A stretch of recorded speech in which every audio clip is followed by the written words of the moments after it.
नमस्कार दर्शकों, YouTube के मेरे चैनल में आप सबका स्वागत है। आज मैं वीडियो लेकर आई हूँ कुंभ लगन व कुंभ राशि के लिए देवगुरु बृहस्पति का राशि परिवर्तन। देवगुरु बृहस्पति अभी तक मेष राशि में गोचर कर रहे थे। अब 1 मई 2024 से वह वृषभ राशि में गोचर करने वाले हैं।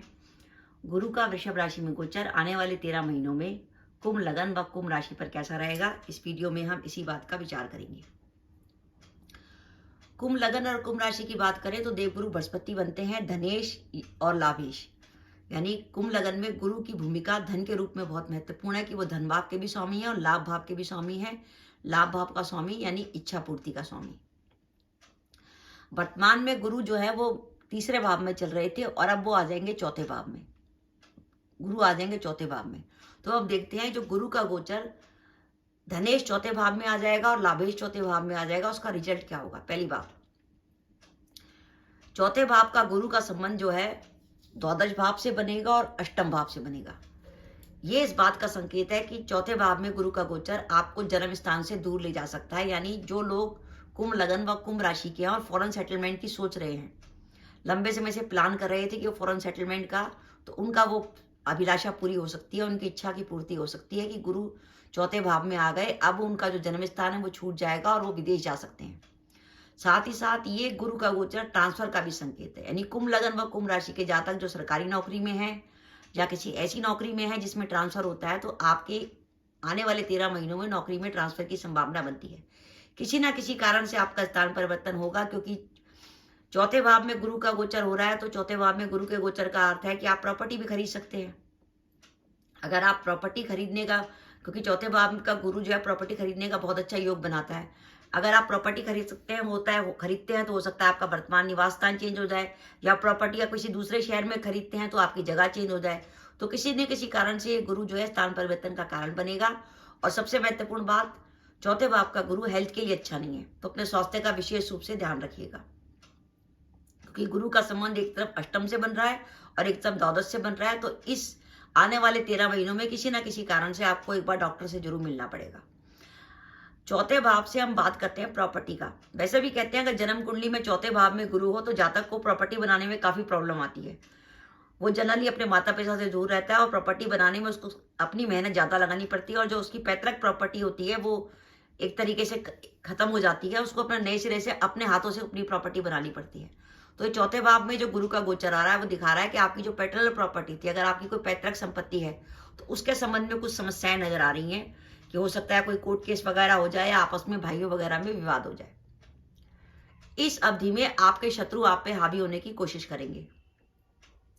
और अगर आप सरकारी नौकरी में हैं तो किसी प्रकार की कोई अनुशासनात्मक कार्रवाई आपके खिलाफ होने की संभावना बनती है। तो अपनी ड्यूटी प्रॉपर ढंग से करिएगा।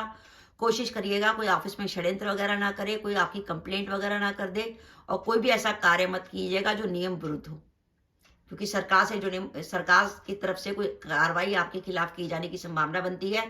अगर आपका इस समय कोई केस वगैरह चल रहा है तो विशेष सावधानी रखिए। अगर आप कुंभ लगन व कुंभ राशि के जातक हैं और कुछ खेतीबाड़ी वगैरह करते हैं तो ये समय खेतीबाड़ी के लिए थोड़ा सा रिस्क की जोन है। किसी ना किसी कारण से खेती में कुछ समस्या आ सकती है, तो खेती से जुड़े काम में पूरी सावधानी। और ये समय ऐसा है कि आपका अपने रिश्तेदारों से कुछ मनमुटाव होने की संभावना बनेगी। आपसी जो रिश्ते हैं उनमें कुछ तनाव आ सकता है। आने वाले 13 महीनों में चौपाया जानवरों से थोड़ा सावधान रहे। कुत्तों से, रास्ते में घूमती गाय वगैरह से, उनके सींगों वगैरह से आपको खतरा हो सकता है। ये समय कुंभ लगन व कुंभ राशि का ऐसा है कि उसको कई बार आपको मान सम्मान में कुछ कमी का अनुभव होगा। और क्योंकि धन भाव का स्वामी और लाभ भाव का स्वामी चौथे भाव में गया है, जो जहां पे उसका गोचर शुभ नहीं है, और शत्रु राशि में गया है, तो आप ऐसा महसूस करेंगे कि आपको आने वाले 13 महीनों में किसी न किसी कारण से धन को लेकर चिंता रहेगी। अब ये तो मैंने आपको तब बताया ये फलित कि आपके चौथे भाव में कोई ग्रह नहीं बैठा हुआ। बाई चांस मान के चलिए कि आपके चौथे भाव में कोई ग्रह बैठा है, तो ये गुरु का गोचर आपको क्या रिजल्ट देने वाला है। तब आपको इसके अशुभ फलों में कुछ कमी महसूस होगी। विशेषकर अगर 5 ग्रह यहाँ बैठे हुए हैं, सूर्य, बुध, गुरु, शुक्र, शनि अगर चौथे भाव में बैठे हुए हैं, तो आपको इसके अशुभ फलों में काफी हद तक कमी महसूस होगी। पहले तो अगर सूर्य बैठा हुआ है, सप्तम में सूर्य आपके चौथे भाव में बैठा और उस पर गुरु का गोचर हो रहा है, तो आपके कैरियर के लिए शुभ संकेत है। अगर आप लंबे समय से अपनी प्रमोशन की कोशिश कर रहे थे तो प्रमोशन हो सकती है। अगर आप प्रतियोगिता परीक्षा की तैयारी कर रहे हो तो उसमें सफलता मिल सकती है। अगर आप लंबे समय से जॉब चेंज करने की सोच रहे थे या फॉरेन सेटलमेंट की सोच रहे थे तो आपकी सारी इच्छाओं की पूर्ति हो सकती है। और अगर यहाँ पे चौथे भाव में बुध बैठा हुआ है, उस पे से गुरु का गोचर होता है, तो संपत्ति से जुड़े मामलों में आप लाभ की स्थिति में रहेंगे। और गुरु पे गुरु का गोचर होता है तो वो आपके लिए शुभ रहेगा, आपके घर में मांगलिक कार्य होंगे। और बाई चांस आपका यहाँ पर चतुर्थे स्वराशि का बैठा हुआ है, वृषभ राशि का शुक्र ही बैठा हुआ है, उस पे अगर धनेश गुरु का गोचर होता है तो वो धन के लिए बहुत शुभ संकेत है। आपको किसी न किसी कारण से आने वाले 13 महीनों में धन लाभ होगा। और जो अपने विवाह के इंतजार में थे उनका विवाह भी तय हो सकता है। और बाई चांस आपका लग्नेश यहाँ पे दशमस्त है, लग्नेश वृषभ राशि में दशमस्त है, और इसका मतलब लग्नेश की लगन पर दृष्टि है।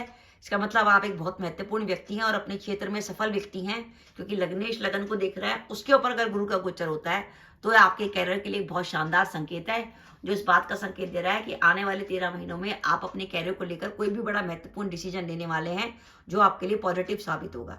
तो अपने इस राजयोग का फायदा उठाइए। हर एक की कुंडली में लग्नेश लगन को नहीं दिखता। अगर आपके चौथे भाव में राहु बैठा है, यहाँ पर गुरु का गोचर होता है, तो ऐसी स्थिति में आपको विवाह संबंधी कार्यों में देरी हो सकती है और स्वास्थ्य का ध्यान रखिएगा। और बाई चांस यहाँ केतु बैठा है तो आपको कोई जोड़ों का दर्द, बॉडी में पेन हो सकता है, और थोड़ी सी आपकी रुचि अध्यात्म की तरफ हो सकती है। आपका ध्यान जो है भौतिक चीजों से हटकर संसार, ईश्वर की भक्ति की तरफ जा सकता है। और अगर यहाँ पे आपका दशमेश मंगल यहाँ पे बैठा है, आपके दशम भाव को देख रहा है, तो आपका स्वभाव मंगल के ऊपर जब गुरु का गोचर होगा तो दोनों तेजी के ग्रह हैं, अग्नि तत्व के ग्रह हैं, तो आप में थोड़ी जिद ज्यादा आ जाएगी। आप हर बात को लेकर जिद करेंगे। आपको ये चाहिए होगा कि मैंने जो कह दिया वो काम फौरन कर दिया जाए, किसी की सुनेंगे नहीं। थोड़ा अपनी जिद पे काबू रखिएगा। हाँ, इस आने वाले 13 महीनों में ये मंगल के ऊपर गुरु का गोचर आपको प्रॉपर्टी में, विशेषकर जमीन से जुड़े कामों में लाभ दिला सकता है, भूमि से लाभ हो सकता है, लेकिन ध्यान रखिएगा आपके ब्लड प्रेशर को बढ़ने की संभावना है। तो दर्शकों, मैंने बताने की कोशिश करी कि आपका कुंभ लगन व कुंभ राशि है और चौथे भाव में कोई ग्रह नहीं बैठा हुआ, तो आपको क्या रिजल्ट मिलने वाला है। कुंभ लगन व कुंभ राशि के वो जातक जो लंबे समय से अपने ट्रांसफर के इंतजार में थे, उनका ट्रांसफर हो सकता है। और जो फॉरेन सेटलमेंट की सोच रहे थे, उनके लिए फॉरेन सेटलमेंट के लिए बहुत अच्छा समय है। और अगर आपकी कोई पैतृक संपत्ति है तो उसमें ध्यान रखिएगा, उसमें किसी प्रकार की विघ्न बाधा आने की संभावना है। और अगर आपके चौथे भाव में सूर्य, बुध, गुरु, शुक्र और शनि जैसे ग्रह बैठे हुए हैं, तो ये देव गुरु बृहस्पति का गोचर आपको बहुत बढ़िया रिजल्ट दे के जाने वाला है। तो दर्शकों, ये मेरा वीडियो था, आपको कैसा लगा प्लीज कमेंट बॉक्स में कमेंट करके बताइएगा। इसके साथ ही अगर आप मेरे चैनल पर पहली बार आए हैं और आपने मेरे चैनल को अभी तक सब्सक्राइब नहीं किया तो कृपया मेरा चैनल सब्सक्राइब कर दें, साथ ही बेल आइकन को भी दबा दें, जिससे जब भी मैं अपनी वीडियो अपलोड करूं उसकी नोटिफिकेशन आपको मिल जाए और आप मेरा वीडियो देख सके। इसके साथ ही नमस्कार दर्शकों, जय माता दी।